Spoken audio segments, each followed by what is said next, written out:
is a big week at the Star in Frisco. Philadelphia hate week. The Cowboys offense found their rhythm, the trade deadline, and a whole lot more. But we're going to break it down on Madden NFL 24 with Isaiah, with Barry. I'm Kyle Yeomans. Let's get after it here on Hit Sticks from the Star. Cowboys, Philadelphia.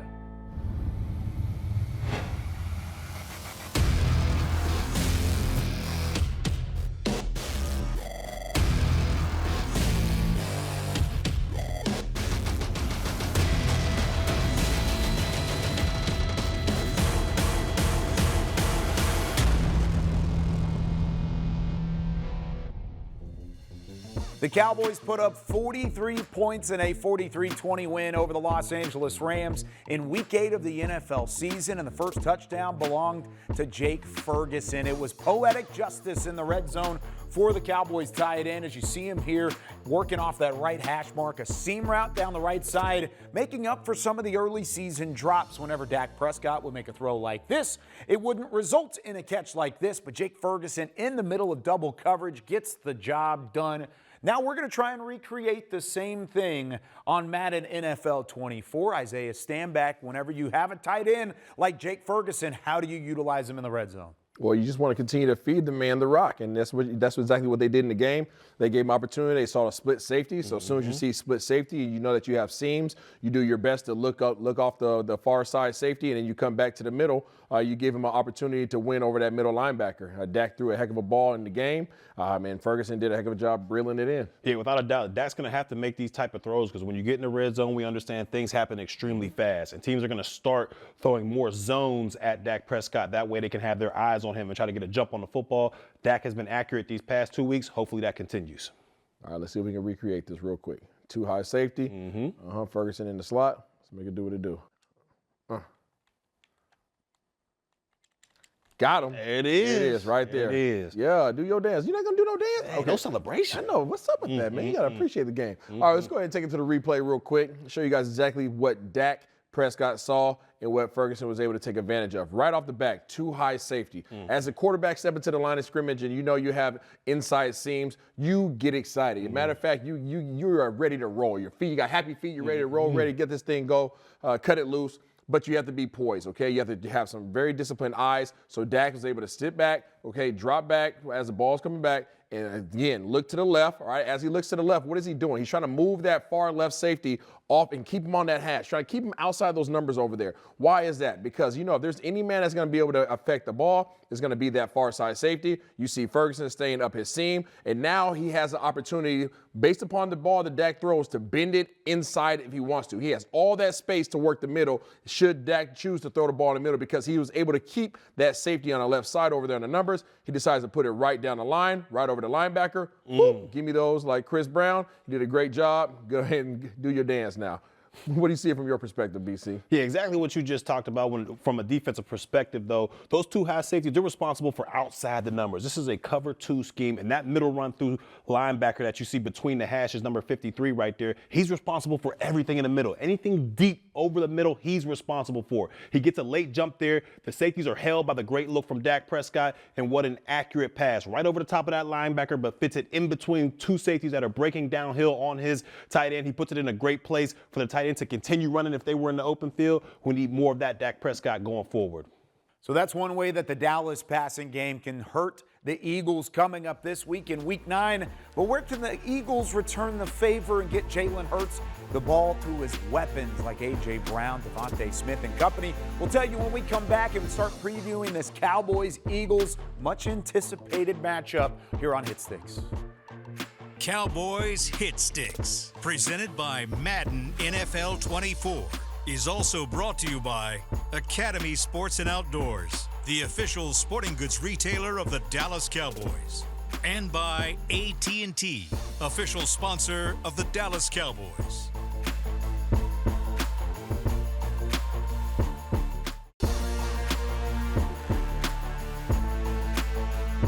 This segment is brought to you by Academy Sports and Outdoors, official sporting goods retailer of the Dallas Cowboys.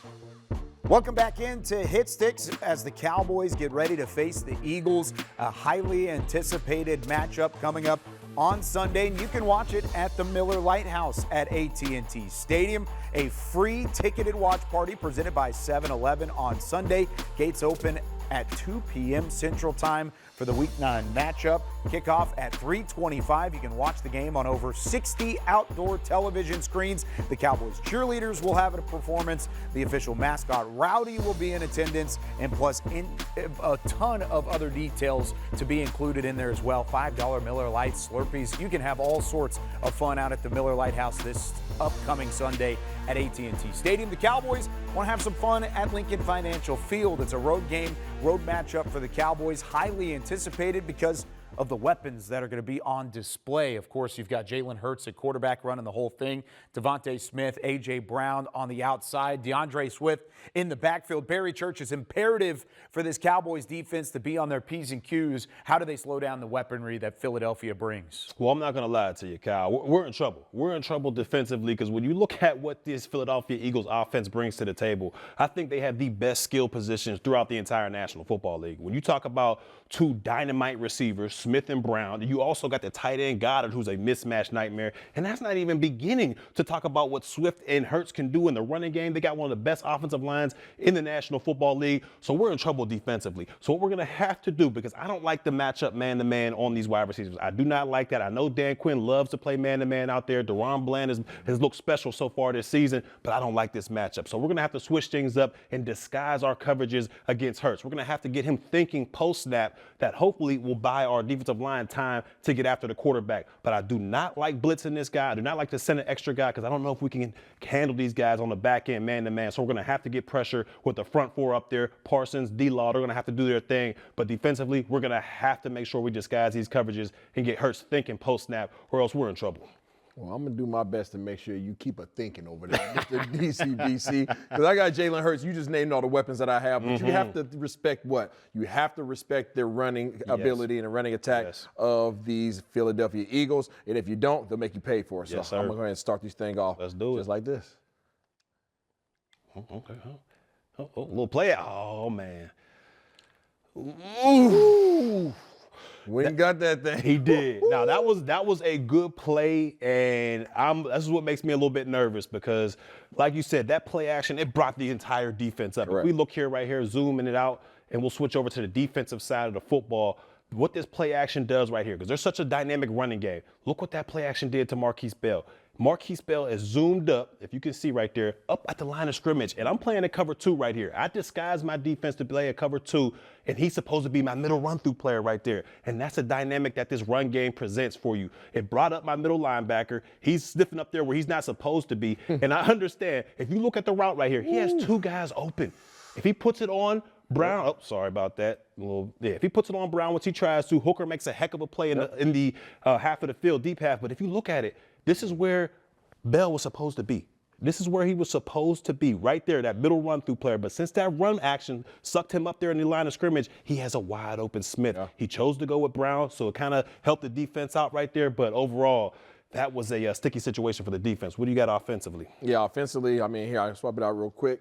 Man, offensively, I mean, I had exactly what I wanted, right? So I was able to get you, get your middle linebacker to jump up there, okay, like we just talked about. I'm going to swerve over here real quick, okay? And what I'm looking at is I wanted to see what that middle linebacker was going to do, okay? I also wanted to keep an eye on the safety. So as I zoom out here, boom, got the action from Bell. All right, he decides to come up there. As soon as he hits the hole right there, all right, I like what I'm seeing because I know I have my second read, which is going to be Smith coming on the inside, on the in route, okay? But I wanted a little bit more, okay? I wanted to be greedy, yeah. You know what I'm saying? Stop being greedy like DMX said. So I'm going to go ahead and swerve this around, okay? And I wanted to put a hooker in a dill pickle right here. So right here, boom. A lot of times, all right, that in route will make that safety jump that, all right? Yes. He does a good job of keeping his hips open, but he took his hips the wrong direction. If you take the hips the wrong direction, in real life, all right, most of the time, most quarterbacks are going to make you pay for that because of what? Because of all this space on the outside. Grass. He could throw this thing to the far pylon. He does not put it to the far pylon, so Hooker is able to get up there and get a nice little PBU, something you have to be aware of. But these safeties are going to have their head on a swivel come Sunday night. So that's what happens if the Cowboys give up some alignment and assignment against the Philadelphia Eagles. They're going to look to take advantage with A.J. Brown, Devontae Smith, Jalen Hurts and company with all those weapons, but they have to stay assigned, especially against the read option. The RPO has been a huge piece of the Philadelphia offense the last couple of years. How will they try and utilize that against Dan Quinn's defense? We'll tell you when we come back with more Hit Sticks. This segment was brought to you by Academy Sports and Outdoors, official sporting goods retailer of the Dallas Cowboys.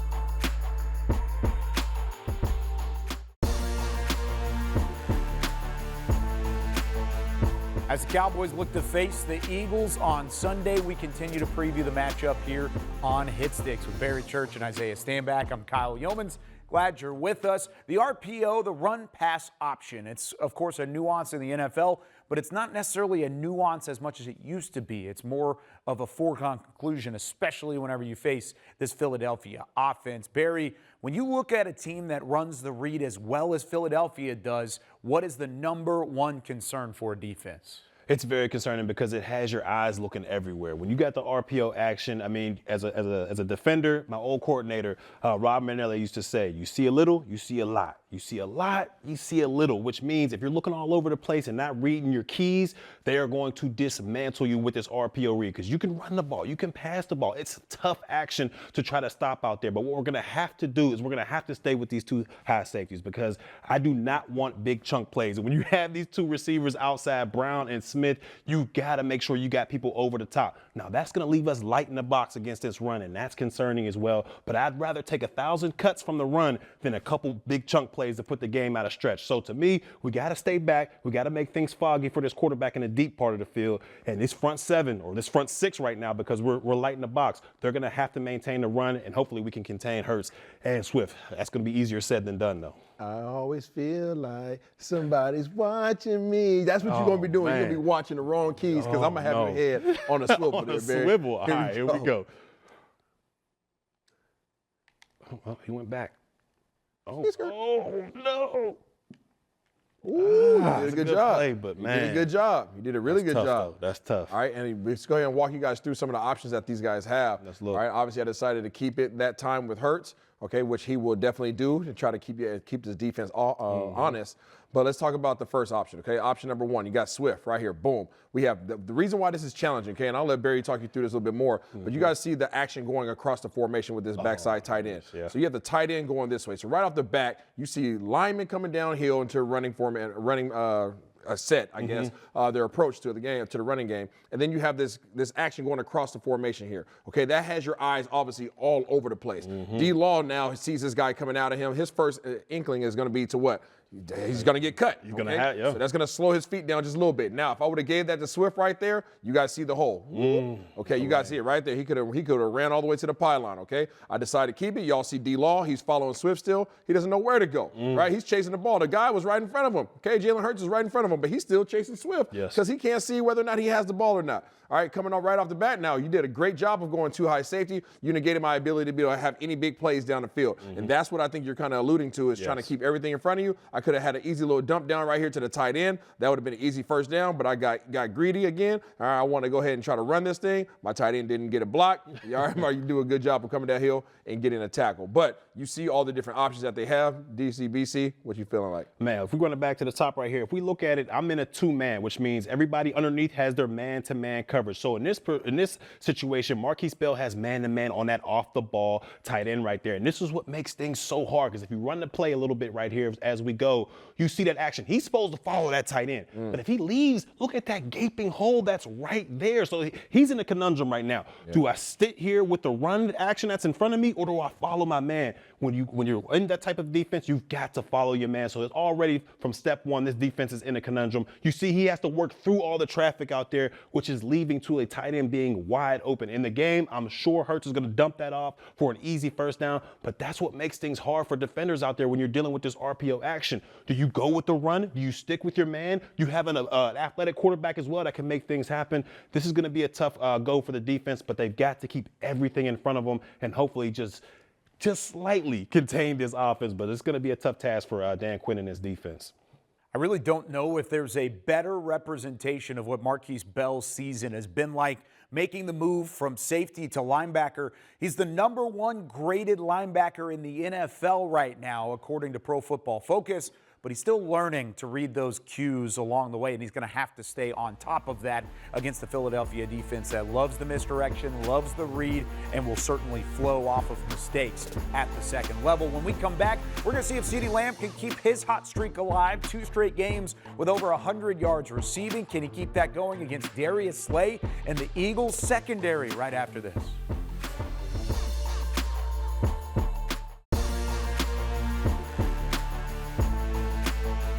Welcome back into Hit Sticks from the Star in Frisco. Now we flip to the offensive side of the football. Ceedee Lamb with 158 receiving yards on 12 receptions in their win against the Rams. But it's a different matchup this week against Darius Slay and the Philadelphia Eagles. I mean, we're going to see these two go one-on-one all day long. Isaiah, stand back.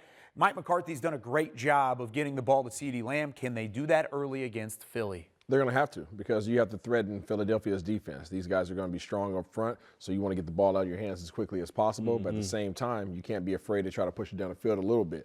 You got to get these guys playing on their heels. They've been playing on their toes for the majority of the season. You have to threaten them, and you have to give them something to fear. And they're a guy that they need to fear, Ceedee Lamb. Yeah, without a doubt. I mean, Ceedee Lamb is the #1 target. So what Philly is going to do defensively, they're going to put their #1 corner on Ceedee Lamb, which happens to be Darius Slay. And usually I go up there, I get the press and get it all up in the face and make sure they can get off the line of scrimmage. But Darius Slay, outside of being athletically gifted, he's one of the most intelligent corners in the National Football League. And what he likes to do is play off and make sure he has that vision on the quarterback. That way he can read 3-step, he can read 5-step and get a jump on things. So I'm going to have him play from off position and see if we can get the better of Ceedee Lamb and Dak Prescott. All right, let's see what we got here. I'm not just going to line up and let you just. You ain't just going to line up and let me go ahead. All right. Go. I got to get a little something. What you got going on? Let me get a little lip-key. A little lip-key? A little bit. Okay. There we go. Here we go. We got action. Okay. There it is. Okay. There it is. Got him on the dagger, okay? Good play. Let Good the play. inside seam go ahead and clear out. Try to vacate the space. We've been seeing this a lot lately with Coach McCarthy's play calling, trying to free up good old Ceedee Lamb. Now, Ceedee Lamb's been catching a lot of slants, but a lot of times, Brandon Cooks, I've been calling him clear out Cooks as of late because he has been fulfilling the role of a clear out man. And here he is right here on the outside. Right here on the inside. B. Cooks is going to take that seam straight down the whoop. Here it is. Hold on. There we go. All right, there it is. All right, take the seam straight up the middle. Okay, and then what? Who's coming right off his butt? Right off his butt, you have Ceedee Lamb's running his route. Bam. Right there, everything is vacated. That is the space that you're looking for. I'm going to go ahead and take it so you guys can see it a little bit closer. Whoop. Bam. There it is right there. So let's go back. Boom. From this perspective, look at this. Okay, Ceedee Lamb is on the ball. So Ceedee Lamb's going to come off. He's going to slow his roll just a little bit. Again, B. Cooks does what? Turns Bradbury. Bradbury now turns his back. As soon as he turns his back, Dak knows that he has the inside in route coming in, a dagger. Boop. Put your foot in the ground. Come right across the middle. Now all you have to do is try to beat that other linebacker on the other side.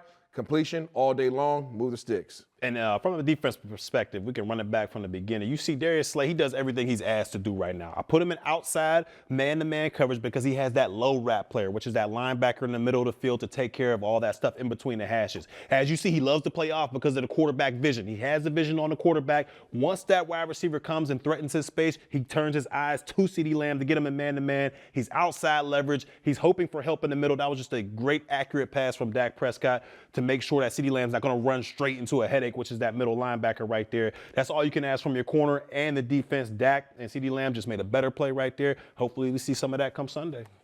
Hopefully Ceedee Lamb can have more of that success against the Philadelphia Eagles and Darius Slay, James Bradbury, whoever he goes up against, it doesn't matter. Ceedee Lamb needs to have a big-time impact against the Eagles in Week 9.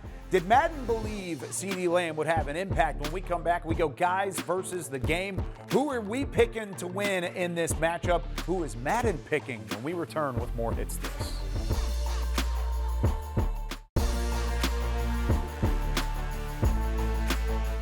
Welcome back into Hit Sticks at the Star in Frisco with Isaiah Stanback, Barry Church. I'm Kyle Yeomans as we wrap up a Week 9 edition of the show, and it's a big one. The Cowboys and the Eagles, 3:25 Central on Fox, and you can catch us on Cowboys Pregame Live, 2 p.m. Central Time here from the Star in Frisco. Now, we've got to pick this matchup, and it's a tough one to predict. We're going to make Madden start things off. We start this late in the third quarter. DeAndre Swift and company find the end zone. Philadelphia's up 28-16, but don't worry. The Cowboys midway through the fourth come back. Tony Pollard scores off of a 2-yard touchdown, back down by 5. The Eagles get a field goal, push their lead back to 8. Then the Cowboys drive down the field, and with 1:14 left, Ceedee Lamb wide open for a 21-yard touchdown, but it's called back because he stepped out of bounds. Last chance on a 4th and 21. Dak scrambles out to the right to avoid the pressure, and he throws a prayer into the end zone. It's tipped up and caught by Brandon Cooks for the touchdown,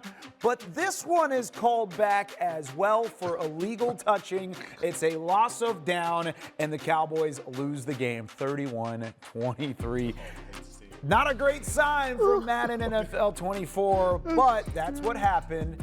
I'll let Barry Church start. Who do you think wins this matchup on Sunday? Oh, I don't like this matchup at all. I don't like it at all. I'm going to go with the Philadelphia Eagles winning this one, man. I don't think it's going to be close. Not going to be close, Isaiah. What do you think? I can't believe you would say that. I'm going with the Philadelphia Eagles as well. I just think that what they do well, the Dallas struggles with. Unless Dallas can show up and prove everybody wrong, this misdirection has given them problems in the past. They're going to have to face it again this week. You know what? I'm going to end it on a high note. Give me the Cowboys to get the job done. That's it for us on Hit Sticks. We'll see you next week. Cowboys Philly coming up on Sunday.